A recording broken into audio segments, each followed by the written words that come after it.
আজকে আমরা সকাল 8:20 বাড়ি থেকে বেরিয়েছি আর যাচ্ছি শান্তিনিকেতন। শান্তিনিকেতনের ডিস্টেন্স আমাদের বাড়ি নিউটাউন থেকে 173 কিলোমিটার আর সময় লাগবে 3 ঘন্টা 45 মিনিটের মতো। এখন বাজে 9:19 আর আমরা পৌঁছে গেলাম আজকে আমাদের প্রথম টোল প্লাজায়, রাজচন্দ্রপুর টোল প্লাজা।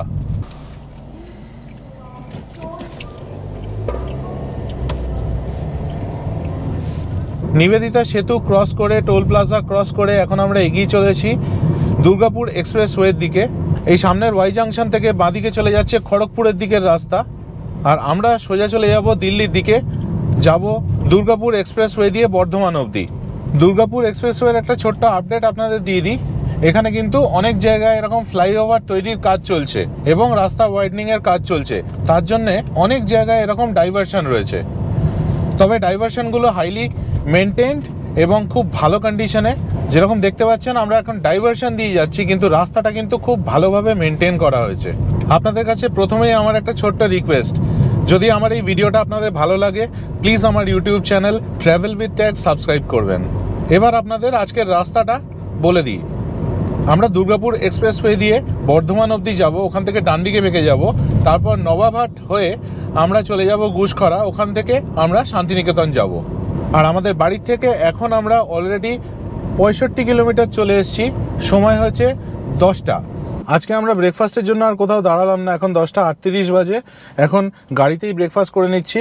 অনিন্দিতা এই চিকেন স্যান্ডউইচ এনেছিল, এটা সকলের খাওয়া হয়ে গেছে, জাস্ট আমারই বাকি। এখন এই পালসির টোল প্লাজার ক্রস করে জাস্ট গাড়িটা দাঁড় করালাম, এখন খেয়ে দিয়ে তারপর এগিয়ে যাব।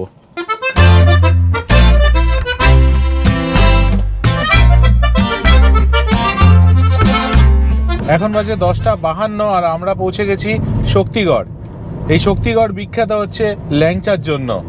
যখন আপনারা এখান দিয়ে যাবেন রাস্তার দুপাশে দেখতে পারবেন ল্যাংচার দোকান, বিভিন্ন দোকান।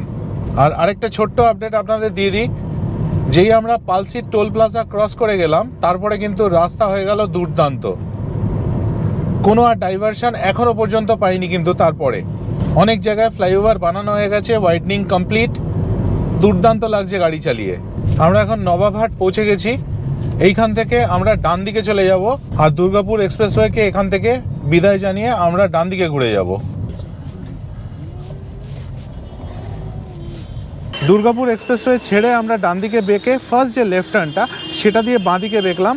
ওই পয়েন্ট থেকে বোলপুরের ডিস্টেন্স হচ্ছে 50 কিলোমিটার। আমরা যাচ্ছিলাম এই রাস্তা দিয়ে, হঠাৎ দেখলাম যে এখানে যে 108 শিব মন্দির আছে সেইখানে পার্কিং পুরো ফাঁকা। এই সুযোগটা মিস করলাম না, এখানে গাড়ি নিয়ে চলে এলাম, এখানে গাড়ি পার্ক করে দিলাম। এবার 108 শিব মন্দির বর্ধমানে দেখে নেবো সেটা। আর এখানে গাড়ি পার্কিংয়ের জন্য ফিজ হচ্ছে 25 রুপিস।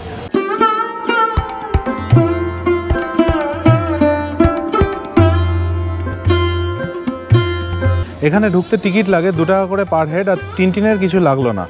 আর এখানে জুতো খুলে ঢুকতে হয়, পার পেয়ার অফ শুজ 1 টাকা করে নেয় জুতো স্ট্যান্ডে জুতো রাখার জন্য। আগে যতবারই এই রাস্তা দিয়ে গেছি বহুবার আসার ইচ্ছে ছিল এই 108 শিব মন্দিরে বর্ধমানে, কিন্তু কোনোবারই আসতে পারিনি, কারণ যতবারই এখান দিয়ে পাস করেছি দেখেছি যে পার্কিংয়ে গাড়ি রাখার জায়গা নেই আর প্রচুর ভিড়। আজকে এখান দিয়ে যখন যাচ্ছিলাম কি সুন্দর দেখতে পেলাম যে পার্কিং পুরো ফাঁকা, কয়েকটা মাত্র গাড়ি। তখন বুম্বা মানে আমার ভাই বলল যে দাদা চলো তাহলে এখনই সুযোগ আছে, দেখে যাই এই জায়গাটা। আর আমরা চলে এলাম বর্ধমানের 108 শিব মন্দিরে।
good.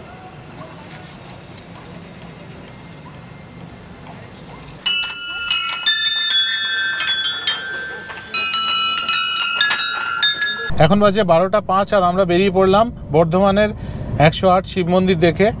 এখন আমরা আমাদের জার্নি কন্টিনিউ করছি টুয়ার্ডস শান্তিনিকেতন। আরেকটা কথা বলতে পারি, যখন আপনারা এই রাস্তায় আসবেন কিছুটা সময় বার করে এখানে অবশ্যই ঘুরে যাবেন। অসাধারণ জায়গা, দেখে যাবেন এই প্রাচীন শিব মন্দিরগুলোকে, দেখে সত্যিই ভালো লাগবে। আর এই রাস্তা এখান থেকে 50 কিলোমিটার বোলপুর। আর আমরা আজকে রাত্রে থাকবো ওয়েস্ট বেঙ্গল ট্যুরিজমের রাঙাবিতান ট্যুরিজম প্রপার্টিতে। আর কিছুটা এগোতেই আমরা পৌঁছলাম তালিতে, আর এখানে আটকে গেলাম এখানকার যে তালিতে রেলগেট আছে সেইখানে। এর আগে যতবারই এই রাস্তা দিয়ে গেছি মোস্টলি সবসময় এখানে আটকেছি, তো আজকেও সেরকমই হলো, এখানে আটকে গেলাম, একটা লম্বা জ্যাম। এটা প্রচণ্ড বিজি একটা রেলওয়ে ক্রসিং।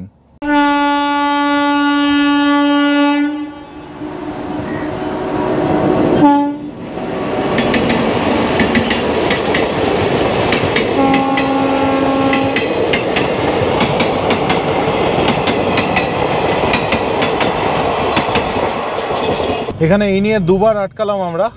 আর এখানে মেনলি জ্যামটা হচ্ছে ডান দিকে দেখুন, এরকম রং সাইডে গাড়ি যাচ্ছে বলে। 25 মিনিট তালিতে রেলগেটে আটকে থাকার পর আমরা এবার বেরিয়ে পড়লাম, মুক্তি পেলাম। আর এবার যাচ্ছি আমরা রাঙাবিতান ট্যুরিজম প্রপার্টির দিকে। আর এই রাস্তাটা কিন্তু ওই রেলগেটটা বাদ দিলে খুব ভালো রাস্তা। চারিদিকে চাষের জমি, দুদিকে কি সুন্দর গাছের সারি দেখুন, মাঝখানে এরকম সুন্দর রাস্তা। তবে প্রবলেম একটাই, চারিদিকে প্রচুর গরু বাছুর ছাগল ছাড়া রয়েছে, তারা দুমদাম রাস্তার মধ্যেখানে চলে আসছে।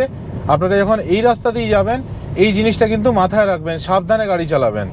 রাঙাবিতান ট্যুরিজম প্রপার্টির থেকে আমরা আর 1 কিলোমিটার দূরে আছি। এইখানটায় দেখুন কি সুন্দর ফরেস্ট কাভার, চারিদিকে প্রচুর গাছ। আর এইখান দিয়ে আমরা বাঁদিকে চলে যাব টুয়ার্ডস রাঙাবিতান ট্যুরিজম প্রপার্টি। এই যে বোর্ড লাগানো রয়েছে বেঙ্গল ট্যুরিজমের, এই রাস্তাটা ঢুকে যাচ্ছে রাঙাবিতান ট্যুরিজম প্রপার্টির দিকে। এই জায়গাটা ভীষণ সুন্দর, চারিদিকে প্রচুর গাছ। এখানে সকালবেলা হেঁটে বেড়াতে ভীষণ ভালো লাগবে। আমি এখানে আগেও একবার ছিলাম, খুব সুন্দর লেগেছিল তখনই ডিসাইড করে নিয়েছিলাম আরেকবার আসবো। আর আজকে সেই চলে এলাম রাঙাবিতান ট্যুরিজম প্রপার্টিতে। এই পৌঁছে গেলাম আমরা রাঙাবিতান ট্যুরিজম প্রপার্টিতে। কলকাতা থেকে শান্তিনিকেতন অবধি আজকে আমাদের টোটাল টোল দিতে হলো 240 টাকা। আজকের ভিডিওটা একটু লম্বা হয়ে যাচ্ছিল, তাই ভিডিওটা এখানেই শেষ করছি। এর পরের ভিডিওতে আমি আপনাদের ঘুরিয়ে দেখাবো রাঙাবিতান ট্যুরিজম প্রপার্টি, এবং ওই ভিডিওতে আরও থাকবে আমাদের সোনাঝুরি হাট ঘুরে দেখার অসাধারণ অভিজ্ঞতা। তাই দেখতে থাকুন আমার চ্যানেল।